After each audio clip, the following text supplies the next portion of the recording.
La maladie de Crohn fait partie des MICI. C'est les maladies inflammatoires chroniques de l'intestin. Elle touche un peu plus de 200 000 personnes en France et on en parle tout de suite avec mes invités.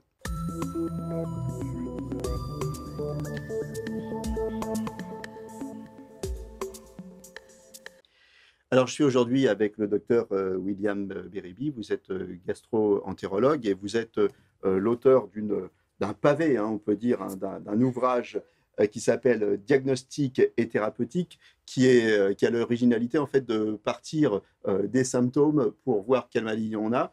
Et il y a une déclinaison de cet ouvrage sur smartphone. C'est ça, okay. Tout à fait. Et donc, je suis aujourd'hui aussi avec Stéphanie Maraval. Donc, vous souffrez de la maladie de Crohn. Alors, comment vous vous êtes rendu compte que vous souffriez de la maladie de Crohn? D'abord, est-ce que vous saviez que ça existait, la maladie de Crohn? Alors, pas du tout. Et en fait, j'ai commencé par ressentir une énorme fatigue et puis énormément de douleurs au niveau donc, du bas du ventre, avec comme des sensations de crampes assez importantes. Et puis, en allant au fur et à mesure aux toilettes très souvent. Et puis, je me suis rendu compte que malheureusement, dans mes selles, j'avais des glaires. Et ce qui m'a énormément alertée aussi, c'est que j'ai commencé à perdre du sang. D'accord. Voilà. Donc là, vous avez eu peur. Là, j'ai eu peur. Est-ce qu'on vous a diagnostiqué rapidement? Alors, immédiatement, puisque j'ai donc été sur Internet, j'ai eu connaissance du docteur Beribi, puisque le docteur Beribi Williams soignait également mon père. Et mon père m'a dit, écoute, c'est un peu honteux. Il a la maladie de Crohn aussi? Non, personne de ma famille, je suis la seule. Et en fait, mon père m'a guidée vers le docteur Beribi, qui m'a pris immédiatement en main, qui m'a mis directement donc, au bloc. Et c'est là qu'effectivement, après examen de coloscopie, fibroscopie, on a décelé la maladie de Crohn. Alors, au quotidien, souffrir de la maladie de Crohn, qu'est-ce que ça veut dire? C'est quoi? C'est épuisant, c'est fatigant. Il y a des moments où on va bien, il y a des moments où on rechute. On ne peut pas le savoir. Et en fait, c'est sans arrêt. Des poussées, c'est ça? C'est ça. C'est-à-dire que vous pouvez être très bien pendant X années et avoir des poussées qui sont incontrôlables. Et c'est avoir peur, excusez-moi, d'aller aux toilettes toutes les 2 minutes. Voilà. Les De pas se poussées, retenir. alors, les poussées, c'est quoi? C'est comment C'est ça comme se des passe? sensations en fait de crampes. Ouais. Vous pouvez Crampes dans le identifier bas-ventre, le bas du ventre, le dos. Ça le peut dos, également remonter parce ça que irradie. voilà, ça irradie. La maladie de Crohn, il faut savoir que ça peut aller de l'estomac, du bas-ventre, et ça peut remonter jusque dans la bouche. Donc, c'est vraiment toute cette partie-là qui fait qu'on est malade. Et puis, imaginez-vous une gastro-entérite à la puissance 8-10.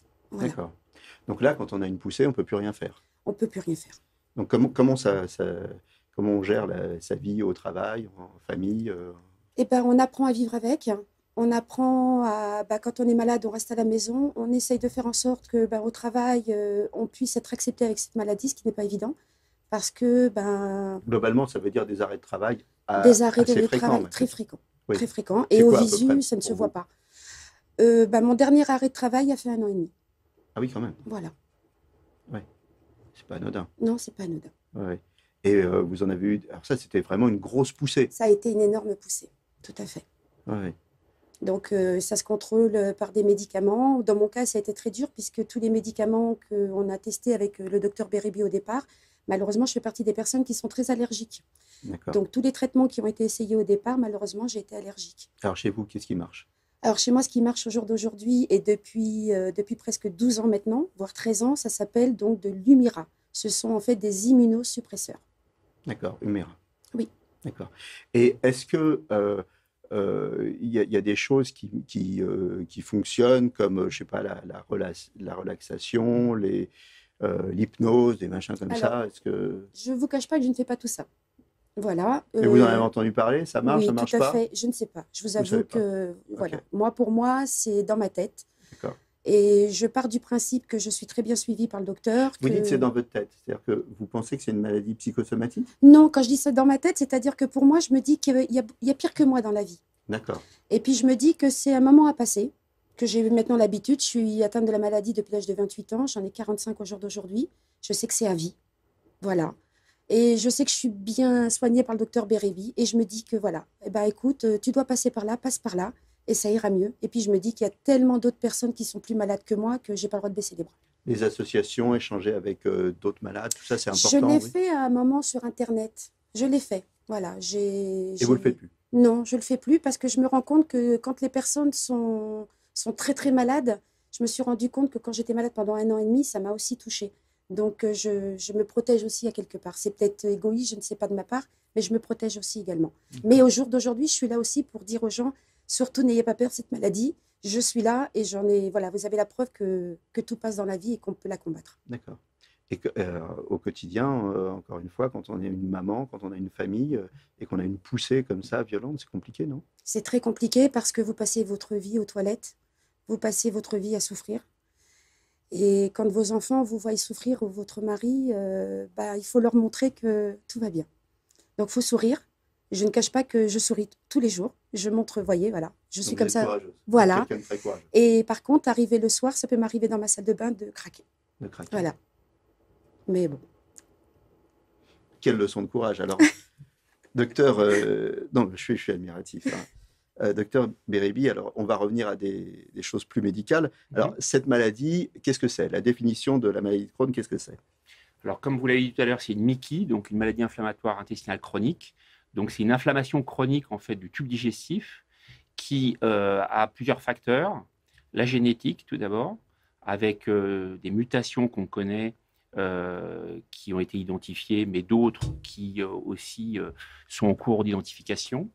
Il y a des facteurs extérieurs, exogènes, notamment le tabagisme chronique, et puis également des facteurs environnementaux type stress qui peuvent favoriser les poussées. Tabagisme et stress, c'est des facteurs aggravants. Ce n'est pas des facteurs déclencheurs. Alors, si le tabagisme, c'est un facteur de sévérité de la maladie, un facteur pronostic également, et un facteur de poussée. D'accord. Donc, c'est un véritable... le sevrage tabagique fait partie du traitement. Ça touche le côlon, l'anus, l'intestin. Tout à fait. Alors, la particularité de la maladie de Crohn par rapport à la rectocolite hémorragique, qui est une maladie voisine, c'est qu'elle touche tout le tube digestif. Alors, le plus souvent, c'est le côlon et le rectum et l'intestin grêle. Mais il y a également des manifestations anopérinéales avec des atteintes au niveau de l'anus, des fistules, des fissures, des abcès qui peuvent être très compliqués à prendre en charge. C'est une maladie chronique, ça veut dire qu'on l'a toute sa vie. Toute sa vie, elle fait partie des ALD, donc des affections de longue durée, reconnues par l'assurance maladie. Alors, ça touche qui et à partir de quel âge? Alors, en termes de sexe, il n'y a pas de ratio significatif. C'est en général plutôt une pathologie du sujet jeune, après 30 ans, 25-30 ans, et qui va évoluer effectivement toute la vie par poussée, mais qu'on arrive aujourd'hui à bien contrôler quand même au niveau de la... Alors, quels sont les symptômes qui doivent nous alerter aujourd'hui? Alors, les symptômes principaux, c'est la diarrhée chronique. Donc, ne pas étiqueter un patient gastro-entérite alors qu'il a une diarrhée qui évolue depuis plusieurs jours ou semaines. C'est des situations qu'on voit parfois. On confond, je m'arrête là-dessus, les médecins généralistes confondent souvent une gastro avec une maladie de Crohn. Parce qu'ils n'en voient pas souvent des maladies de Crohn. On en voit. J'ai lu une statistique, un médecin généraliste voit une maladie de Crohn une fois tous les 10 ans. Oui, les maladies de Crohn sont plutôt dans un circuit spécialisé. Donc, effectivement, ce n'est pas une pathologie courante pour le médecin généraliste. Dire qu'il se trompe, non, je ne dirais pas ça. Mais un patient qui a tendance à faire des épisodes de diarrhée récidivants et qui s'auto-diagnostique, parfois d'ailleurs gastro-entérite virale, des fois, c'est une maladie de Crohn. Ça, c'est une situation qu'on voit. D'accord. Donc, il faut être en alerte. Et une diarrhée qui dure, c'est pas normal. Des saignements associés, encore moins. C'est pas normal. Ou une diarrhée qui revient trop souvent, c'est pas normal. Et si c'est trop souvent et qu'elle dure, c'est pas normal. Exactement. Et une altération de l'état général, c'est-à-dire une fatigue et un amaigrissement. Oui, parce que vous avez commencé par une grosse fatigue. Hein. Une énorme fatigue. Et effectivement, lorsque j'ai commencé à me vider, ce qui est le mot, en fait, j'avais perdu 24 kilos. Alors, les examens pour diagnostiquer la maladie. Alors, il y a l'examen clinique, bien évidemment. Hein. On demeure des cliniciens et c'est très important d'examiner le patient. Palpation, questionnement. Voilà, interrogatoire, les symptômes. On sait que dans les études américaines, notamment, que 80% des diagnostics sont posés grâce à l'interrogatoire, exclusivement. C'est-à-dire qu'il y a besoin dans l'absolu d'examiner un patient qu'une fois sur 5. D'accord. Donc, on l'interroge comme il faut, longuement. On l'examine physiquement, abdomen et la zone anale, bien entendu. Okay. Et on peut vérifier tout ça avec quoi? IRM, scanner, échographie, alors, colioscopie. Tout à fait. Pas moi le médecin.